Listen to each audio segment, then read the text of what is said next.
Hi viewers, welcome to our channel. ప్రస్తుతం మనతో పాటు దాము బాలాజీ గారు సీనియర్ జర్నలిస్ట్ ఉన్నారు. వారితో ఒకసారి మాట్లాడదాం.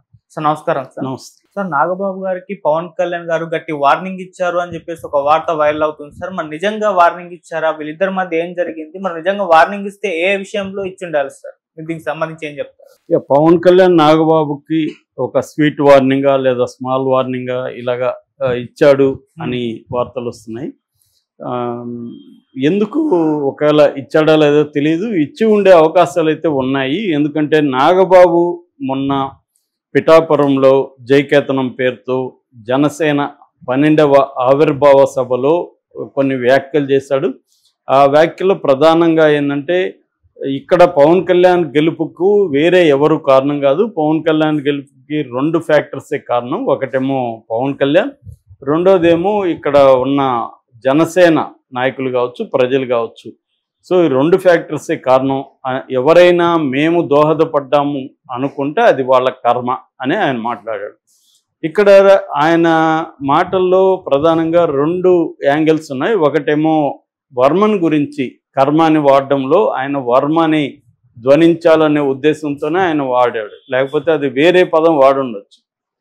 నాగబాబు మామూలుగానే పోస్టులంతా కూడా అతి తెలివిగా పెట్టడానికి ట్రై చేస్తాడు. ఆయన రైమింగ్ కానీ కొటేషన్లు ఇవ్వడం కానీ అదంతా ప్లాన్ చేసుకొని చెప్తాడనమాట నాగబాబు. సో ఒక రకమైన సెటైర్ ఖచ్చితంగా ఉంటుంది, అతి తెలివి, ఈ 2 ఉంటాయి నాగబాబు పోస్టులో. సో దీంట్లో కూడా అదే పదం వాడాడు. ఎవరైతే దోహదం చేసుంటే అంటే అర్థమైంది, దోహదం కూడా ఎవరు చేయలే ఈయన గెలుపుకి, పవన్ కళ్యాణ్ గెలుపుకి వర్మ కానీ తెలుగుదేశం కానీ దోహదం చేయలేదు. ఓన్లీ పవన్ కళ్యాణ్ వల్లే గెలిచాడు, జనసేన వల్ల గెలిచాడు అనేది ఆయన చెప్పిన ఇది. కనీసం వర్మ వరకే వదులున్నా తెలుగుదేశం కూడా హెల్ప్ అయింది. అట్లా కాకుండా వ్యక్తులు ఎవరైనా మేమే చేసాం అనుకుంటే అది వాళ్ళ కర్మాన్ని కానీ చెప్పుంటే ఆయన వర్మను ఉద్దేశించి చెప్పాడు అనుకోవచ్చు. కానీ తెలుగుదేశం పేరు ఎక్కడెత్తలేదు, తెలుగుదేశం గెలిపించిన దానికి దోహదపడిందని కూడా ఆయన చెప్పలేదు. క్లియర్గా ఆయన ఏం చెప్పదలుచుకున్నాడు, తెలుగుదేశం కానీ వర్మ కానీ పవన్ గెలుపు కారణం కాదు అని ఆయన డిక్లేర్ చేశాడు. సో అది తెలుగుదేశం వాళ్ళని బాగా హర్ట్ చేసింది. ఎందుకంటే అది ఫ్యాక్చువల్ ఇది కూడా కాదు. ఎందుకంటే ఖచ్చితంగా తెలుగుదేశం లేకపోతే అక్కడ గెలుపు సాధ్యమయ్యేది కాదు. At the same time Pawan Kalyan తన పిఠాపురం మీద ఫోకస్ చేయకుండా రాష్ట్ర వ్యాప్తంగా ఫోకస్ చేయడం కూడా జరిగింది. చంద్రబాబుతో ఇద్దరు కలిసి మీటింగ్లు పెట్టడం, పవన్ కళ్యాణ్ తిరగడం విస్తృతంగా. చాలాసార్లు చంద్రబాబు ఇచ్చే హామీలు నమ్మరు అని వైసీపీ వాళ్ళు ప్రచారం చేస్తుంటే, నేను హామీ నేనున్నా గ్యారంటీ అని పవన్ కళ్యాణ్ గ్యారంటీ ఇవ్వడం, దానివల్ల కూడా ప్రజలు నమ్మారు. పవన్ కళ్యాణ్ ఉన్నాడు కాబట్టి ఈసారి అమలవుతాయేమో, జగన్ కంటే ఎక్కువ ఇస్తాడేమో చంద్రబాబు అని ఆశపడ్డారు. అందులో వాస్తవం. అలాగే జగన్ని అటాక్ చేయడంలో కూడా పవన్ కళ్యాణ్ గట్టిగా చేయగలిగాడు. ఇవన్నీ పనిచేసే. అట్లాగే పవన్ కళ్యాణ్కి వచ్చిన 6.8% ఓట్లు కూడా ఇటుపడడం వల్ల కూడా ఆల్రెడీ తెలుగుదేశానికి చంద్రబాబుకున్న 40% ఓట్ షేర్కి అదనంగా ఇటు BJP Pawan Kalyan vote share కలవడం వల్ల కూడా జగన్ని ఓడించగలిగారు. లేకపోతే 40% ఓట్లు వచ్చిన జగన్కి 12 సీట్లు రావడం విచిత్రమైన విషయం. సో రెండోది, పవన్ కళ్యాణ్ స్ట్రైక్ రేట్ 100%. అంటే 21 మంది నిలబెడితే 21 మంది, అటు 2 ఎంపీలు నిలబడితే 2. సో మొత్తంగా 23 మంది ప్రజాప్రతినిధులు నిలబడితే 23 మంది గెలవడం అనేది పవన్ కళ్యాణ్కి కారణం ఏంటి? చంద్రబాబు లేదా తెలుగుదేశం ఓట్ షేరు అటు కన్వర్ట్ కాకపోతే పవన్ కళ్యాణ్ ఆ స్థాయిలో ఇప్పటివరకు గెలవలేదు కదా. 10 ఏళ్లుగా పవన్ కళ్యాణ్ తను కూడా గెలవలేదు. ఒకే ఒక్కడు గెలిచారు, అతను కూడా పోయి వైసీపీలో చేరాడు. అంటే ఇప్పటి వరకు జనసేనకి ప్రాపర్గా ఎమ్మెల్యేనే 10 ఏళ్ళుగా లేరు. స్వయంగా పవన్ కళ్యాణ్ 2 చోట్ల ఓడిపోయాడు. అంతకుముందు వాళ్ళన్న కనీసం ఒక చోట గెలిస్తే ఇతను 2 చోట్ల ఓడిపోయాడు. ఈ నేపథ్యంలో చంద్రబాబు, తెలుగుదేశం లేదా కొన్ని చోట్ల బీజేపీ హెల్ప్ లేకపోతే పవన్ కళ్యాణ్ కూడా గెలిచేవాడు కాదు. అసలు పవన్ కళ్యాణ్ జనసేనలో నిలబడిన చాలామంది తెలుగుదేశం వాళ్ళే. తెలుగుదేశం నుంచి అటు వెళ్ళిన వాళ్ళు కావచ్చు, లేకపోతే తెలుగుదేశం సానుభూతి పరులు కావచ్చు, వీళ్ళే గెలిచారు తప్ప పవన్ కళ్యాణ్కి అంత నాయకత్వం కూడా లేదు అసలు. సో పట్టుమని 4 పేర్లు చెప్పమంటే జనసేన స్టేట్ వైడ్ లీడర్స్ ఎవరు అని చెప్పమంటే చెప్పలేని పరిస్థితి ఇప్పటికి కూడా ఉంది. అంత బలహీనంగా జనసేన ఆర్గనైజేషనల్ పరంగా ఉంది. సో ఈ కాంటెక్స్లో నాగబాబు ఇలా మాట్లాడడం, దాని తర్వాత దానికి అదేదో అంటారు కదా, అగ్నికి ఆజ్యం పోసినట్టుగా పవన్ కళ్యాణ్ కూడా మనం ఈ 10 ఏళ్లుగా అనేక సార్లు పడ్డాము, మళ్ళీ నిలబడ్డాము, నిలబడమే కాకుండా 40 ఏళ్లుగా ఉన్న తెలుగుదేశాన్ని కూడా నిలబెట్టాము అనేది ఆయన మాట్లాడాడు. ఒకే సభలో ఇద్దరు ఇలా అన్నదమ్ములు మాట్లాడేసరికి ఒక్కసారిగా తెలుగుదేశంలో ఒక తీవ్ర వ్యతిరేకత వచ్చింది. అది చంద్రబాబు మీద వ్యతిరేకతగా మారింది. మీరిచ్చే అలసు వల్లే కదా, అదే వర్మకు కానీ మీరు ఎమ్మెల్సీ లేదా ఏదైనా మంచి నామినేటెడ్ పోస్ట్ ఇచ్చుంటే ఈ నాగబాబుకి ఎంత ధైర్యంగా మాట్లాడే పరిస్థితి వచ్చేది కాదు.